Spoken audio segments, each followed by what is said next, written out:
Hey, everybody, how are you? Happy Saturday. I am so excited that you can join in today. Once a week, this is where I'm going to be sharing the tennis journey of an elite mindset from players and coaches. Oh boy, do I have someone super special for you today. Someone who's not only incredibly competitive, but one of the kindest and warmest person I've ever known. So we're gonna invite our guest on and we'll be doing candid chatting about her tennis journey. And I'm gonna open up the Q&A and feel free to put on your Q&A questions over there. And we're going to have some fun with her. And for those people, for those of you who don't know me, my name is Patricia Boulay. I was a tour player, ranked 26th in the world, and my era of players included, but not limited to, Steffi Graf, Gabriela Sabatini, Arantxa Sanchez, Monica Seles, Jennifer Capriati. You get the idea. I played in 3 Olympics. The first one was in LA, and there was an exhibition. And then Barcelona and Atlanta, those 2 were officials. Of the 3, my most memorable Olympics was in LA because I was attending UCLA at the time. I was a 2-time tennis inducted in the Tennis Hall of Fame. After my retirement, I went into high performance coaching, and I became a mom coach and co-coach of our 2 kids who are on a tennis scholarship at the Ohio State University. I am now an inspiration coach to helping you, the parents, and you, the players, and you, the coach, to form a so-called dream team just to help you to get the best, the most incredible tennis journey that you can have and provide the best opportunity for the players. And for those who follow me on my blog at patriciahe.com, you know I'm all about the elite mindset, which is the foundation to all elite mindset athletes. Passion, obsession, resiliency, accountability, attitude. So today we are going to talk about resiliency. And what better way to learn than from a Wimbledon singles quarter-finalist, Australian Open, Wimbledon quarter-finalist, and Australian Open semi-finalist, and the WTA ranked 19th in the world. So please join me to welcome Alison Riske.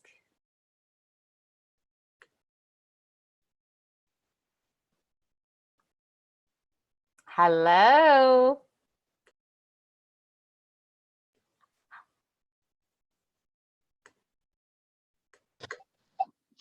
I got it. That's my victory, is having this working. How are you? Good. Thank you so much for having me. I'm so excited to be here, and feels like I'm talking to part of family. So this is awesome. Oh, we all miss you here. Toronto misses Alison Riske. Okay, let's start with, what have you been doing with yourself During this time? That is a great question. And honestly, not too much, nothing crazy. I actually do have access to a court though, which is really nice because I know a lot of, fellow players don't have that luxury. So I've been taking my husband out a few times a week, much to his dismay, and hitting with him a little bit, which has been really nice just to keep timing. I go about an hour, 15 minutes, nothing crazy. And I am able to work out every day. My trainer sends me programs, so it's a lot of weight bearing things. Also nothing, groundbreaking, but I'm still able to stay, in decent shape. So that's been keeping me busy and just enjoying this time of, being home for a second. We never really have this opportunity. So I'm honestly not complaining. Quarantine life fits well with me, as you know, and Eve knows, you know, I don't love hanging out with people or being around people. So this kind of fits me great. I really doubt that. But you know what? It's on the tennis journey with every successful athlete, tennis player, you have a team. You form a team around you. So talk to us a little bit about how you got into tennis and who was your team that got to you to where you are today. Well, gosh, that question alone, you know, could last me this whole talk. Part two. We'll have part two with Alison Riske. Exactly. There might be a part 2, 3, 4, but that is one thing, to be honest, that is so crucial, I think, in anything that you do, is you have to surround yourself with good-hearted, kind, loving people who want the best for you. And I have been so fortunate in my career now that, you know, I'm turning 30 this year. I've been on tour for a while. I can kind of look back and think, wow, I've been so blessed, so fortunate to have so many amazing people that have gotten me here. And, you know, that starts out with my first tennis coach, besides my dad, Janice Irwin, who, you know, started with me when I was about 7. And to this day, she's still, you know, one of my greatest friends. And, you know, in hindsight, a big part of my career was obviously, you know, your family, Patricia, Eve, you know, my sister trained with Patricia's husband, for everyone that doesn't know, and was really an integral part of, you know, my entire career. He saw me practice in Hilton Head, and he said, wow, I was 14, I believe. And he's like, wow, I really think, you know, this girl could be good. And honestly, it changed my life, because Eve and yourself both, you know, sacrificed a lot for me to be able to come down to Hilton Head, train with you, make it financially possible, because otherwise, you know, we weren't going to be able, you know, to make that work. So, you guys were an integral part of that. I was with Eve for the better part of my career, and Eve and you, Patricia, know the struggles that I went through emotionally. And I was with you guys for, gosh, you know, 12 years, well, maybe even more than that. I think 14 to 20, yeah, 12 years, 12 to 26 about. And then I'm working with Billy Heiser now, who I'm very fortunate, you know, to be working with as well. He lives in my area, so it's a little easier for me than going all the way to Toronto.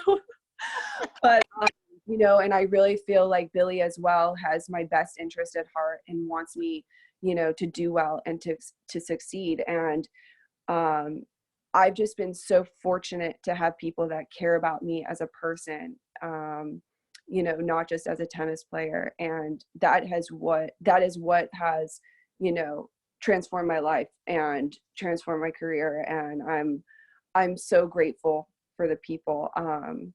I don't know if I'm answering exactly the question about, you know, how I got started in tennis. I kind of bypassed that and went directly to the people, but I feel so strongly about that, about having the right people around you and people that really care.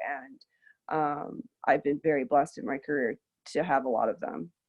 You know, we've known you, like you said, for a long time. You are absolutely part of our family. I remembered when we were moving out of Hilton Head, we're like, oh yeah, we're moving. And you're like, I'm coming too. And I was like, oh, Don't forget about me. I know, you say don't forget about me. The funniest thing was when we moved from Atlanta to Toronto, and I think you were away, or you had packed up a box, like, you know, really quickly, and then you went back on the tour. And then we were moving. We're like, oh yeah, we have to carry, you know, we have to move Ali's things. And to me, it's funny. Even though, what's that? What's that? One box of belongings. That's right. And you wrote in big letters, Alice, Ali on the box. I got that. You know, I just feel like we know you, or, you know, really well, but still so many questions I personally have for you, just because you know, we know you so well. It's along the tennis journey, it's hardship, right? And we saw the struggles you went through. talk to us what happened to the audience, that crossroad when you were 17, 18, and you had to decide, are you going to go to college or are you going to go on the tour? It's a very difficult decision for most people. That's right. It was extremely, it was challenging for me. I think in hindsight, I grew up aspiring to play collegiate tennis. That was the path that I always had in my heart. That was the path that, I knew financially was my only option. My family didn't come from a ton. So to be able to pursue a professional career was going to be extremely difficult. So I had it in my mind that I was looking to get a college scholarship at a Division I university. And so I chose Vanderbilt University. My sister attended Vandy. The coach that I was going to be playing under was also my sister's coach. The assistant was actually my sister's doubles partner when she played at Vandy. So I had a lot of history with them, and I felt very comfortable, and I knew that it was going to be the best place for me. So I signed with Vanderbilt. I had my roommate. I had my room decor. We coordinated what we were going to be bringing so that the room was going to look nice. I had everything picked out, and actually 2 weeks before I was to attend, I had a family friend, Tom, who you guys are very familiar with, in Hilton Head. I was in my living room at our condo down there, and I got a call out of the blue, and it was truly amazing because we weren't necessarily seeking out. We weren't reaching out to people. I think maybe word of mouth got around that, hey, there's this girl ranked 220 on the WTA. She's looking to go to college, but she might have the potential to do more. And it just so happened that Tom called us up and said, hey, look, if you want to turn professional, I will support you. And at the time, my sister was traveling with me, Sarah, and I'll support your sister as well, and financially take care of it until you can take care of it yourself. And I decided then that I was going to go for it. It wasn't necessarily an easy decision, just because I knew that there was a chance that I was going to fail. And I had just turned down, a 4-year free education at a great university. And what was that going to feel like if I were to fail? But everyone around me was in support of it. And my parents were in support of it, my sister, my brother, and ultimately Eve was in support of it. And I think knowing that, it helped me a lot, because I knew that Eve had been there and he had coached you. He had taken you, to top 30, top 25. And for me to have that confidence from someone that had been there and done it was a huge driving force for me. And I think ultimately, obviously it worked out, but there was definitely a question even when I was beginning, hey, am I going to succeed? Am I going to be, a fool for making this decision? But I did have a backup. I thought, hey, I will go to a university and be an assistant coach and try to get my education paid for that way. And that was one thing that I told myself that kind of calmed me down, that I wasn't giving everything up, that, hey, if I failed, there was maybe another opportunity for me to get my education paid for. So that was kind of, my transition from, going to college to then not. And obviously in hindsight, I'm very happy that I made the decision that I did. But I'm sure you're going to ask about, the hardships on tour and everything like that. So I'll wait for that cue to get Thanks. Give me a second. Actually, I might surprise you with some not so obvious questions. Okay. Hopefully I'm ready. Yeah. When you crossed, decided, okay, you were gonna, go on the tour full time. And by the way, I remember this so clearly. You felt a lot of pressure. I remember you feeling a lot of pressure. Oh my gosh, did I make the big mistake? Was that the right, choice, right? When you go play with all that pressure, I don't, if my memory serves me correctly, you didn't have the success right away. No, it took me, within 2 years, I was 105. Okay. And that for me was, okay, I got it. I'm going to be top 100. I'm so close. I basically needed one more win to get top 100 within 2 years, which is kind of the time frame that we're all shooting for. Within 2 years, you want to be top 100. And I was like, wow, I got it. Here we are. And that thought exactly is what started the downfall of, I went back to 180 within a few months. Okay. I lost points. I was back to 180 and I'm like, oh my gosh, I was so close. I was almost there. And I got in my own head and we're back at 180 and we're basically having to start from the beginning. So it was a huge struggle for me, especially to this day, I struggle with it, but I compare myself, you know, to my fellow players. I worry about what people think. And that has always, you know, been a downfall for me and something that I constantly struggle with. And so obviously now I think just maturity has kind of turned that. And like I said, I'm working on it. But I just think in the beginning, it was really hard for me. So, having to go through all those emotions, and then have to get myself back to top, I was almost there and I let it fall out of my grasp. And so the pressure that I was putting on myself, was immense. And you know, the comparison alone to people that maybe I was beating, and let's say they were already top 80 or top 50. And here I am, I'm back at 180 and I got to start over again. And so it was just constant, beating myself up and, you know, not really being in the moment and trusting what I had, to get me over that next hump. And,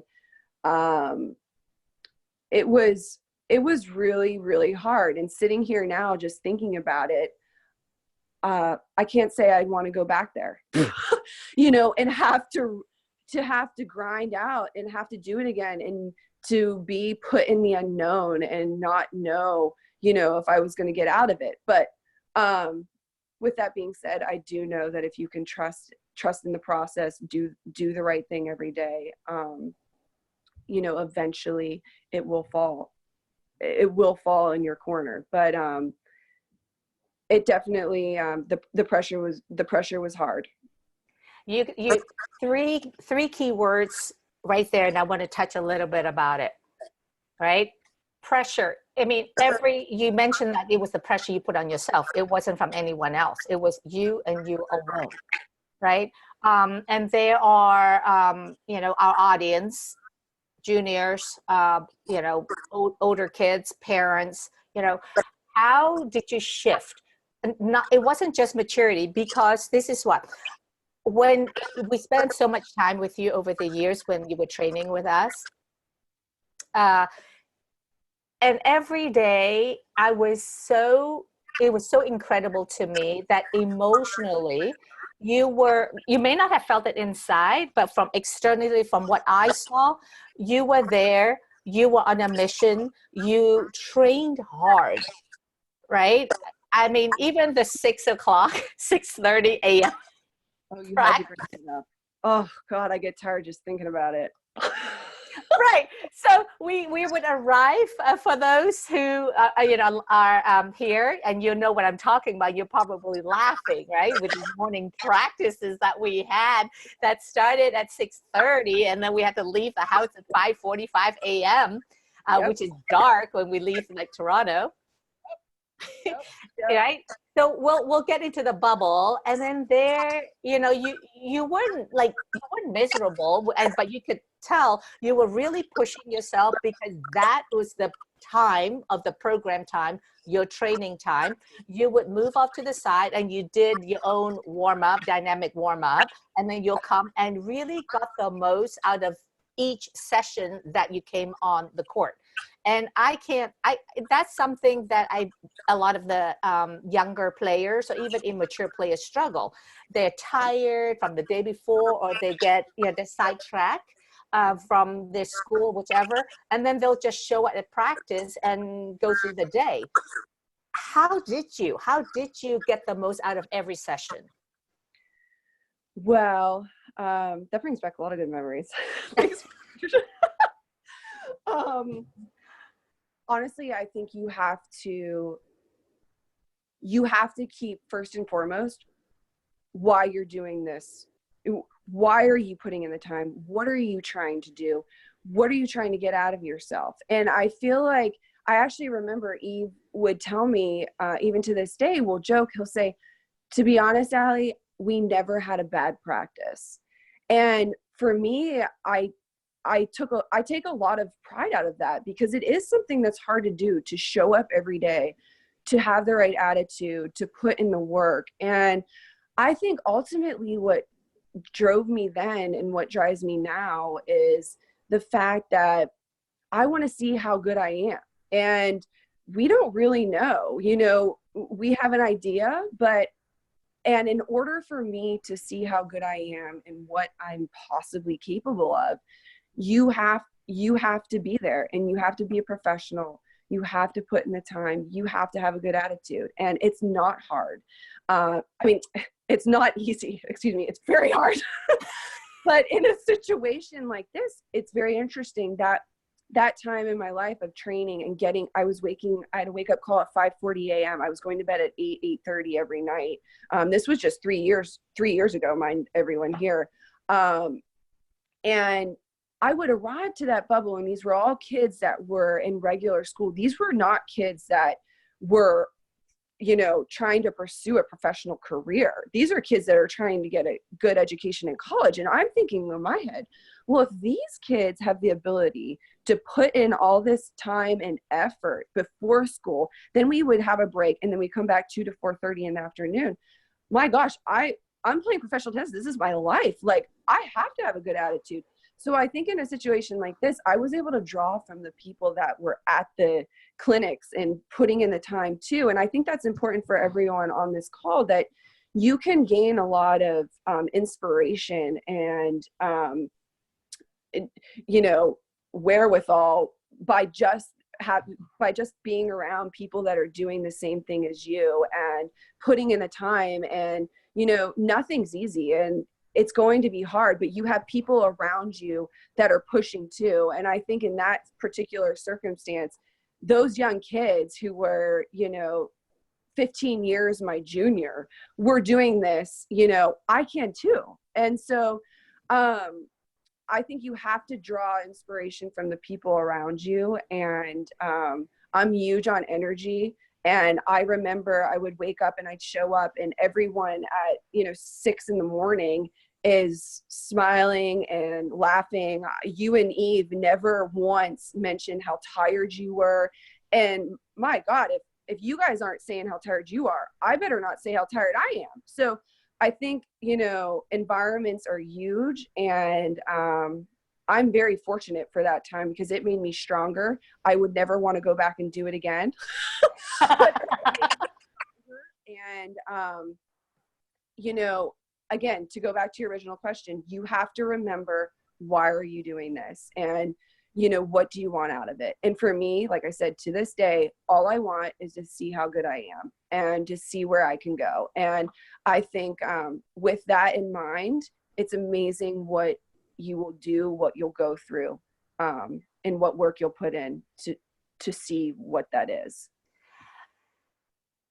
Were you always like that? When did you know, like, tennis was the thing?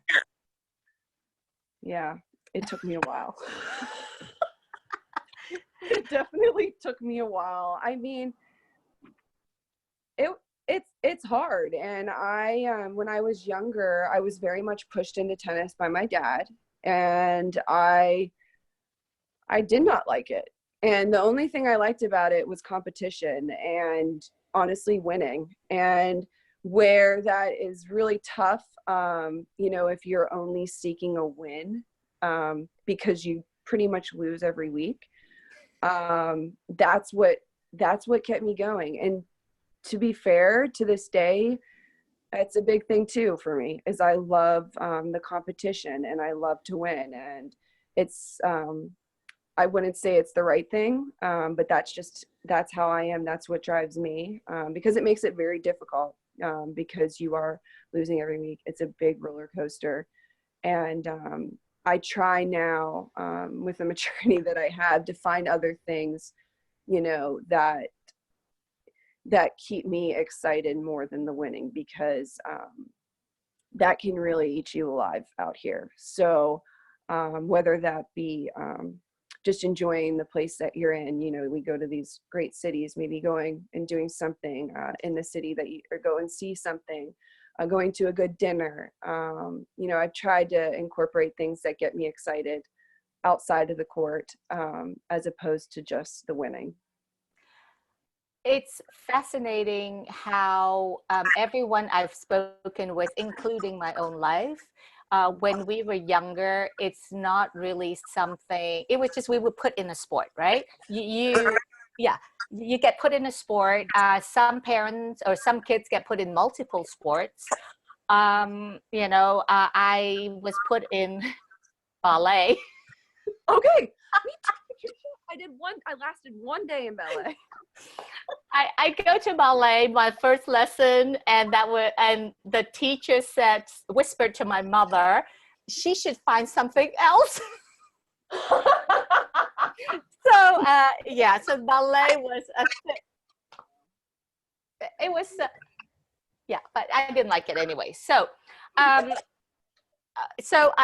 couple of days ago, I put this little thing that Eve found, credit to Eve for me. It said, as a coach, I care less about your potential and more about what you do with it. The world is full of gifted underachievers. Don't waste your gift. Spot on. When I look at you over, you've grown into this you were an amazing kid, and you've grown into this amazing person, right? My kids love you, and everybody who's come across you love you. They're my little siblings. I miss them. But, this is by no means being negative or, you to me, you're the greatest competitor, because you don't have a textbook technique. Let's be honest, we know that, but you work so hard. Every time you went out, it was your work ethics that got you to where you are. You also, if I remind me that you had a string of losses forever, it seemed. Oh, thanks, Patricia. No, but then you turned around. You turned it around. It was a very, very tough thing to do. To be in the streak emotionally is just so tough, because that's your livelihood. You want to make something of yourself. And especially when you said earlier, you love to win. That was what you were after. So you got into that slump. How many matches? What was the streak? I don't know. It was a lot. And I think I've had multiple situations where I've had a lot of losing streaks. So I'm not sure which one we're talking about here. I mean, it was crazy, like 12 or something. If he was here, he could chime in, but he's, Yeah. But what did you do? How did you get out of that? Well, so I think this goes back to, first of all, you have to have the right people around you. So, and this is a prime example of that, because if you're going through a time like this and you have people that aren't supporting you, that aren't building you up, that aren't being optimistic for you, it's just not going to work out. Because as tennis players, I feel like, we beat ourselves up, and I maybe just competitors in general, we beat ourselves up. We're very critical, and we want to be perfect. And when we're not getting the results to show for our hard work, it is extremely difficult. So I relied at that time a lot on Eve. And I know even with Billy, my coach now, something that I really, I really enjoy in a coach is someone that I can talk to every day about my emotions, because at the end of the day, it's everything. And I know I would spend a lot of time with Eve, and to this day, Billy, in the things that were upsetting me, the things that were hard, the things that I was unsure about. And I felt like it was almost like my psychologist hour, to be honest. But it was imperative for me to be able to let go of these feelings to my coach, the person that I'm with the most during the day, and that they could then slowly build me up, give me the confidence, tell me that my practices were good, that my tennis is there, that it's going to turn the next week, that the optimism was there. And I think honestly to this day, I, you know, I rely a lot on, a lot on the optimism, because we do go through these down, you know, weeks. And that's what's changed my career in the last couple of years, is I'm not focusing so much on the bad match that I put in and the things that I did wrong. We, you know, analyze them, and we're really quick to then go out, and I'm mature now. I'm more mature than I was before. And I'm able to make the correction quicker than I was before. And that has really been the turning point for me. So while it's not easy, I always felt, hey, you know, well, this week stunk. It can't get worse than that. So next week is going to be better. Okay, I might go out and lose. Well, you know what? It was maybe a little bit better. Next week's going to be better. I always kind of had an optimism that, and faith that it was going to be better. I didn't know when, and I didn't know if, but I always felt, hey, if I get up and I put in my work and I do the best that I can the next day, and I trust the process, and I, like I say, put in the time, this is going to turn. And I know Eve at the beginning of my career, I'll never forget it. He was huge on that. And Eve never got down. Eve was always, you know, optimistic about every result. And to an extent, that really shaped my career, because those were my formative years on the tour from a young age.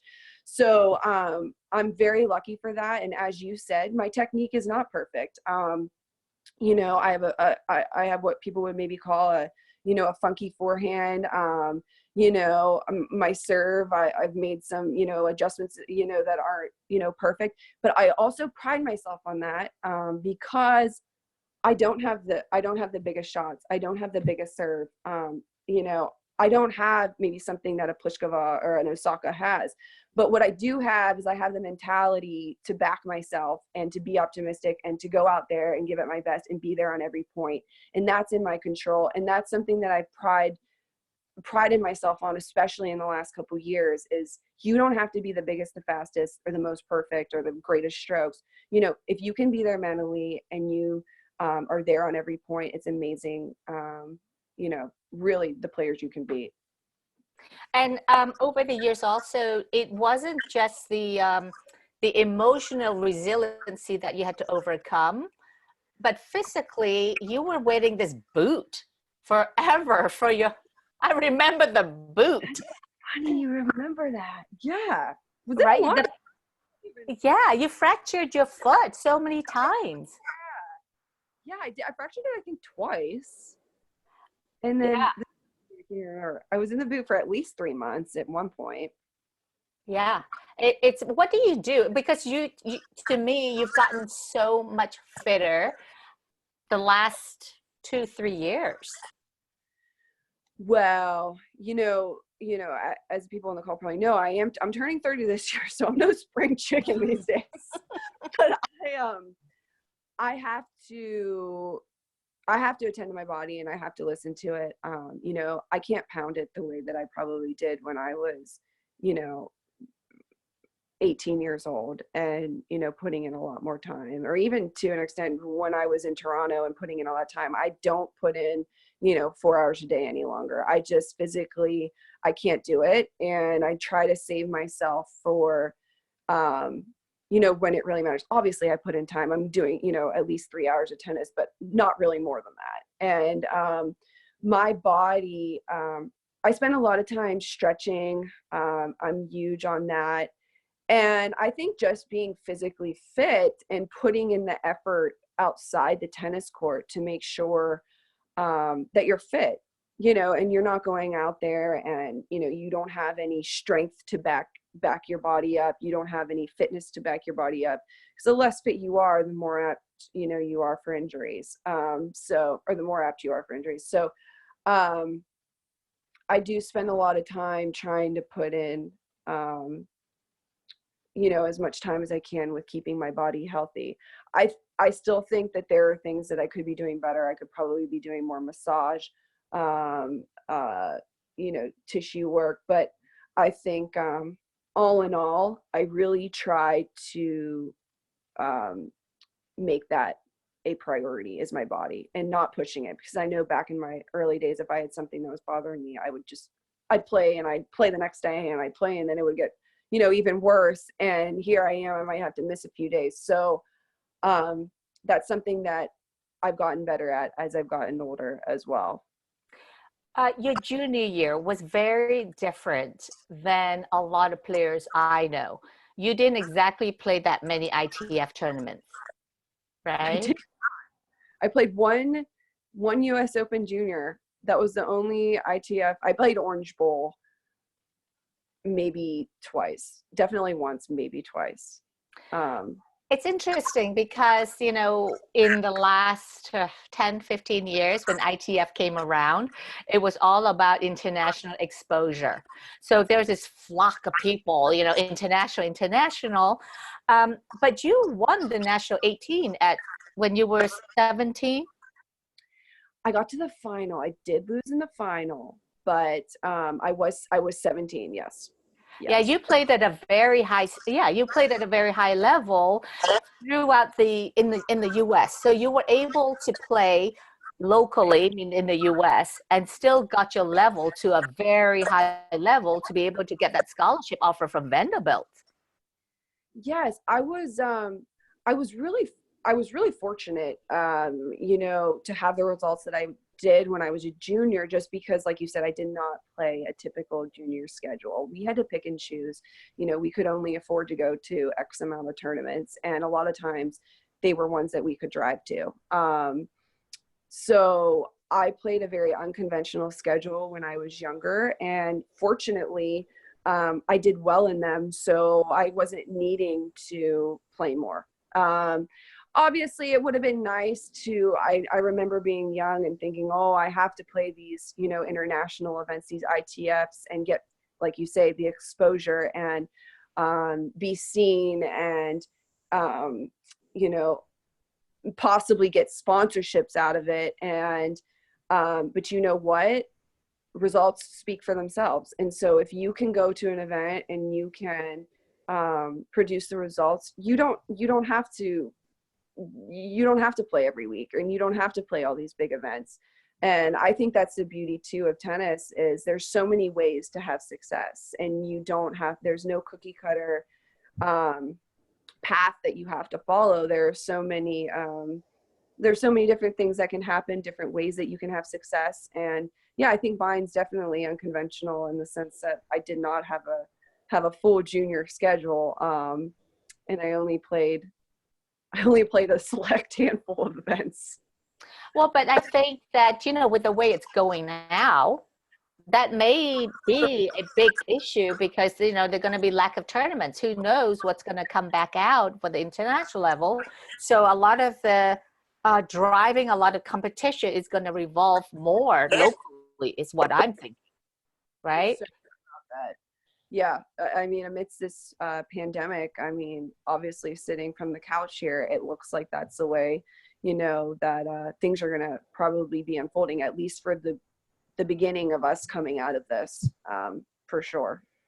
So I have a question from Matthew. I have always loved watching Allie play, especially when her back is up against the wall.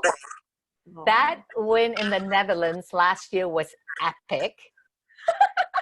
I'm wondering what specific thoughts of affirmations she uses in those situations to stay positive when it could be so easy to give in to negative thinking.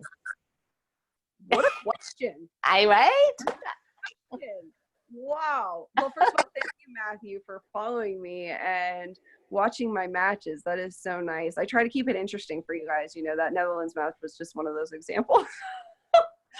But that's the beauty of tennis. You never know what can happen. And I think in that match in particular, I kind of shocked myself because I had been playing well the entire week, and I got to the finals against Kiki, and I kind of was laying an egg. And I was like thinking in my head, where is my tennis? Like, I can't see it. Like, I don't know where the heck it went. And all I could think about in that first set, and honestly, I think I was down 5-0 or 4-0 or something in the second.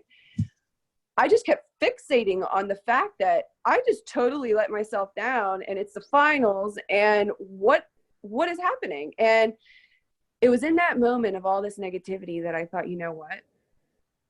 I got to get myself on the board. And I was able to get one game in the second set. And for some reason, I felt that she was getting a little tight. And so it kind of gave me a second burst. I was able to get control of my thoughts. And I think, honestly, I was very much thinking, hey, it can't get worse than this.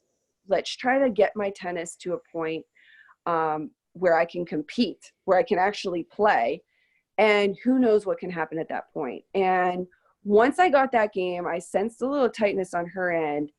I pretty much ran with it. And honestly, it was one of the craziest matches I've ever played, and one I'm extremely proud of, just because I was totally down and out, and I couldn't even find the court. I couldn't do anything. And I was able to see a little glimmer of hope that I could turn things around if I could just gain control of my thoughts. And I tried to just stay present and, hey, what am I going to do on this point? What am I going to do to get myself back in this? And so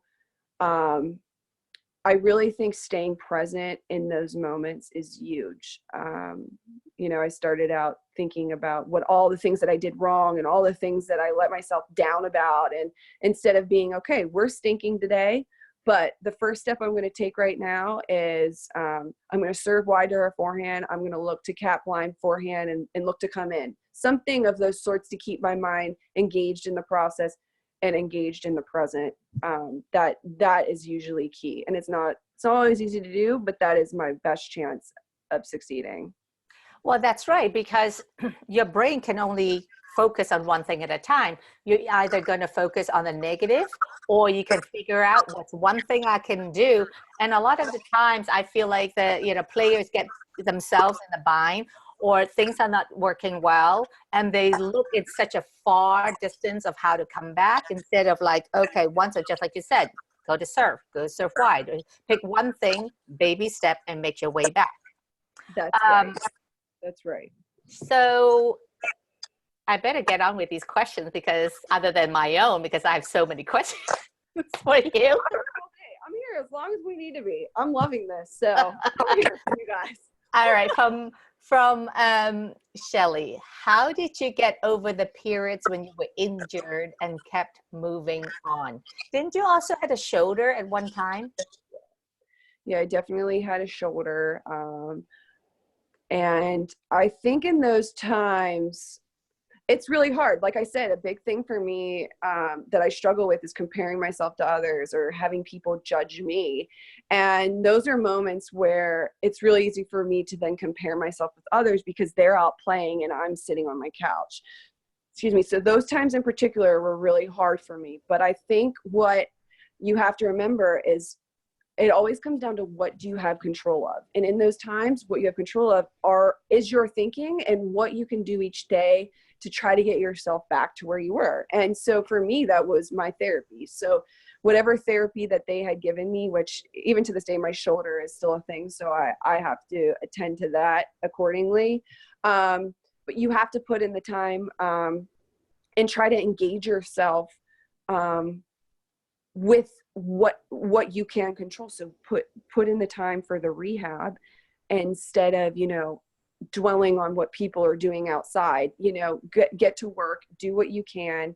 And I think another thing, and it's something that I've incorporated more these last couple of years, is visualization. And I think in those times, if you can visualize, the science is there for that. And it's something that I was always told, but I never dedicated the time. And that's an unfortunate thing. I would have definitely done that sooner. But the visualization during injury, I think is huge, and it needs to be done, even if you do 10 minutes a day, something minimal. But it keeps your mind engaged, and I tell you what, it will help you when you come back. Excuse me. I see a lot of players, they're in the program, and injuries really are part of the game. Doesn't matter what level you're at. But you nailed it right on. When you are injured, doesn't mean your other fitness has to stop. You can, if you injured your ankle, you can continue and work on your upper body, and vice versa, because routine is important. The worst thing that any athlete can do is to just completely lay back and not do anything. That's right. Absolute worst thing. Yes. And with visualization, there are many forms, right? If my personal favorite, during my time, believe it or not, I would watch my opponent. How crazy is that, right? Because Monica Seles was conquering at the time, and it blew my mind. I'm like, okay, what is she doing besides just so feisty, right?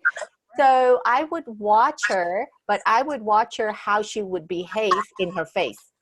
Okay. What did this part look like? And I would, transport myself if I was, the certain look that she had. That's right. Or Steffi with her footwork. Qualities. Trying to incorporate her best qualities into your daily or your routines.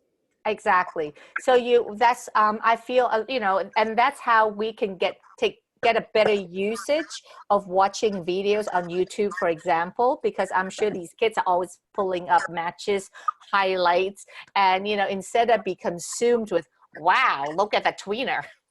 Wow. Right, exactly. Look for something that's a little bit more productive. Right. So, but I hope that the audience will have a chance, if they don't already, to watch you, because I have watched so many of your matches, and I absolutely can appreciate you fighting for every point, whether you're having a good day or a bad day, never throwing in the towel. Yeah, you can't, because you never know what can happen. I've won matches I've lost matches playing amazing, and won matches playing terrible. And I just, I have so much belief now in the mentality, that it really truly is everything. And I believed that before, but I never was able to kind of conquer it. Not that I've conquered it now, but I've had it at a point where I really am very hyper aware of what's going on and my feelings, and how I can try to get them under control. So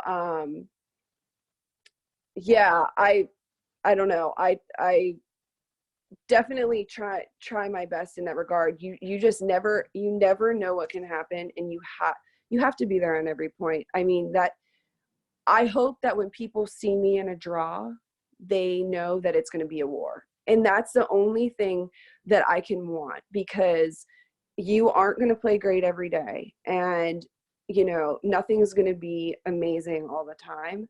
But what can be amazing is if you're there every point, and your opponent, if you can build that reputation and they know that it's not going to be an easy day, that's already putting pressure on them. And so I think that's something that I now strive for when I go out on the match court. And wow, I've certainly had my share of doozies in my career, and they embarrass the heck out of me. But I always try my best, and I try, my hardest to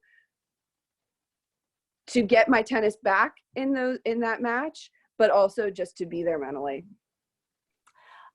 Question for you from Adam. To Patricia's experience in her ballet class, what can you say about coaches that get in the way of a dream to become a pro? Oh, wow. Well, luckily I've never experienced that, Adam. So I don't know if I'm going to be able to answer that, but the first thing that comes to my mind is get rid of them. If there is something in a coach that does not fit who you are as a person and your beliefs, your morals, and what you're going after, you got to get rid of them. You spend way too much time with them. They have too much of an influence on you. By all means, kick them to the curb, because there are coaches out there that are going to be in it for every single one of the right reasons, and it might take time to find them, but they are there. And if no one is if someone's not on the same thinking as you, or you don't agree with them in any way, it's time to go.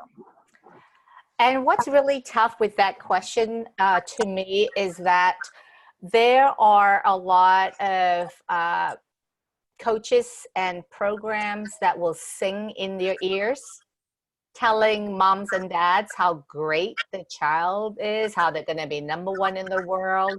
And then you'll have, the parents spending all sorts of money, tens of thousands of dollars, to go to a program just because of a status. So there's a fine line, I feel. That's a very good point, Patricia. I did not think about that. That's where they have to be realistic. And hopefully, I hope that parents out there, I know some parents try to drop their kids off and not be a part of it at all, but I think it's imperative that the parent knows to an extent, by watching their kids' demeanors, by watching their habits, do they have potential? Do they have what it takes?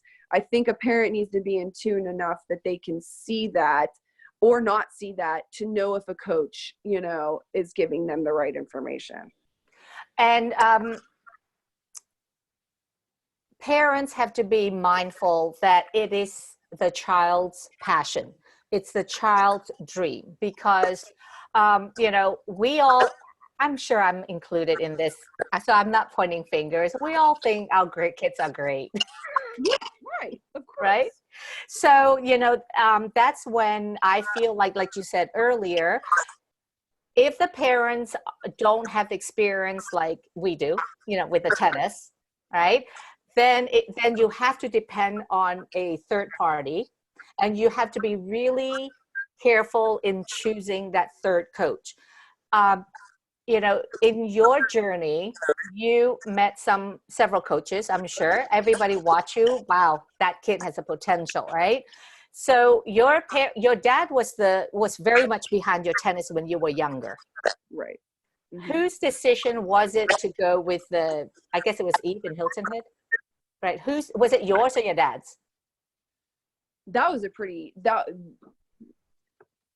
I'm pretty unconventional in that regard too, because you just meet Eve and you know his history, you know his background, you see how he operates, you know what kind of a person he is. And right away, to have had the opportunity to work with Eve, it was a no-brainer. And so it's funny, because at that point, I wouldn't say I was loving tennis either. I was 14 years old. My dad was still very much in the picture. My dad was very much, forcing a lot upon me. And while I did know I was very good at tennis, and I had a talent, that was pretty much what drove me to keep pursuing it. My dad was the one that was pretty much driving the car here. And so my sister was working with Eve at the time, obviously loved Eve, loved you, Patricia, loved, everything. And she was the real seller. So I obviously trust my sister and her experience.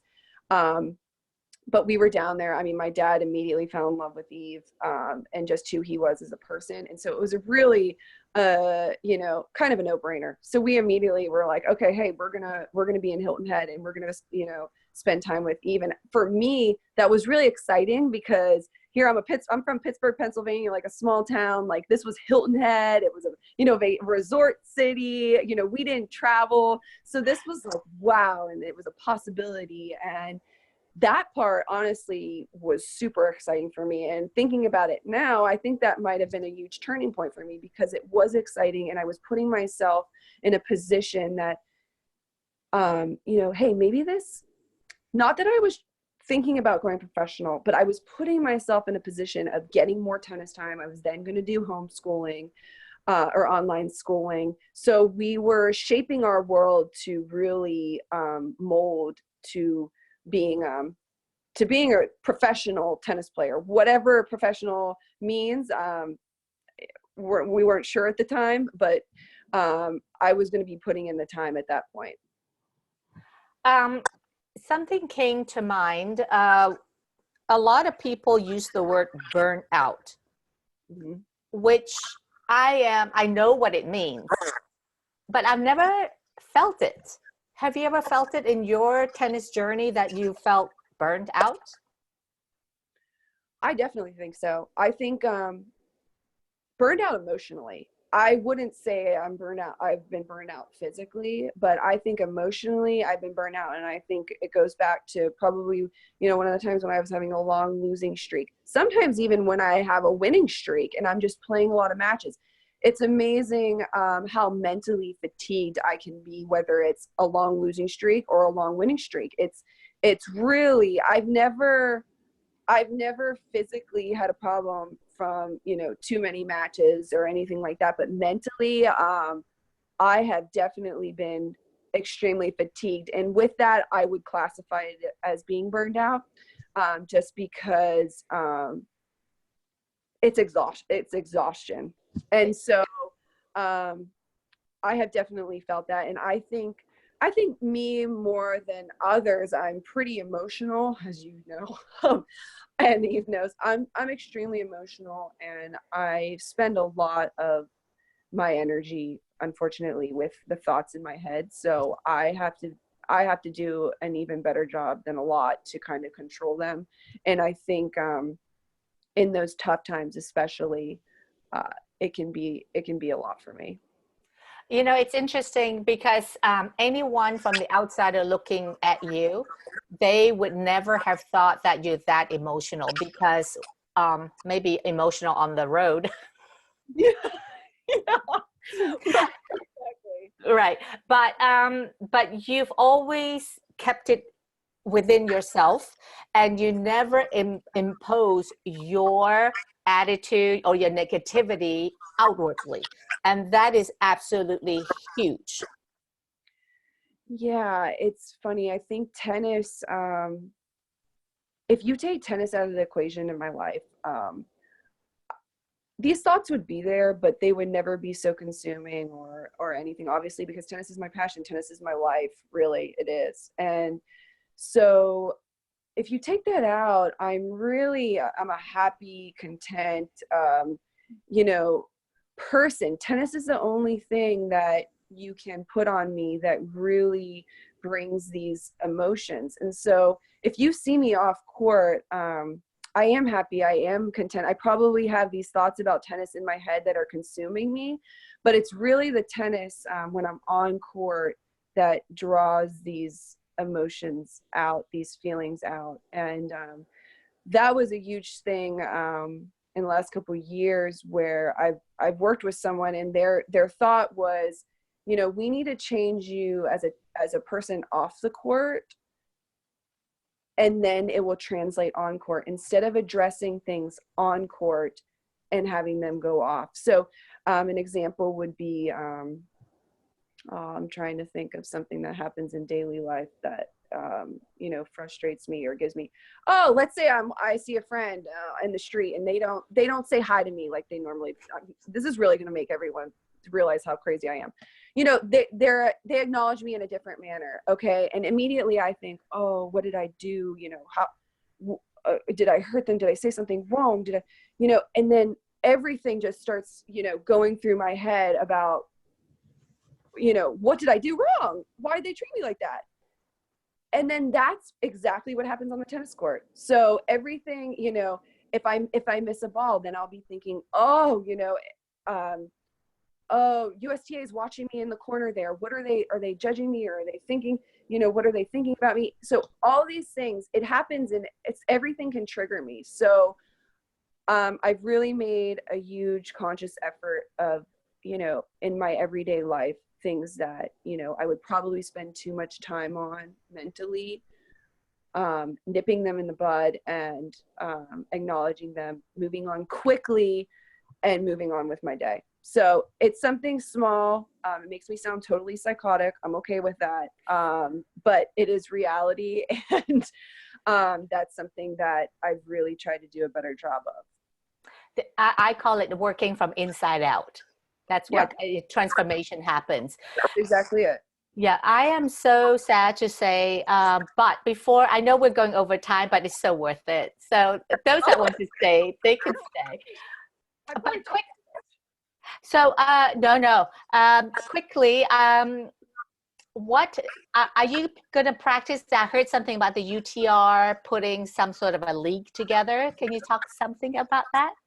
Yeah, so UTR, which my husband actually works for, he works for UTR. They're putting on a 4-person event. They have the men's actually next weekend. It's Berrettini, Tennis Sangren, Riley Opelka, Tommy Paul. They're playing in someone's backyard of one court areas, trying to, you know, obviously be cautious of Corona. And then I think it's May 20th I'm playing. It's going to be Amanda Anisimova, Daniel Collins, and Isla Tomasovic and myself. And we're going to play. So I'm starting training on Monday to be ready for this. And I don't make a total fool of myself out there. So we'll see how that goes. But it should be awesome. It'll be nice to be able to compete again and, you know, just be in, you know, kind of a tournament atmosphere. And I'm definitely looking forward to that. Will it be streamed? It will. Tennis Channel has the rights to it, so they're going to be watching or posting it. All right then. So I'm going to send out the dates when I get to as a reminder to the audience. Oh yeah, Ali, it's time for fair. I want more. I want everyone to know what a real crazy I am.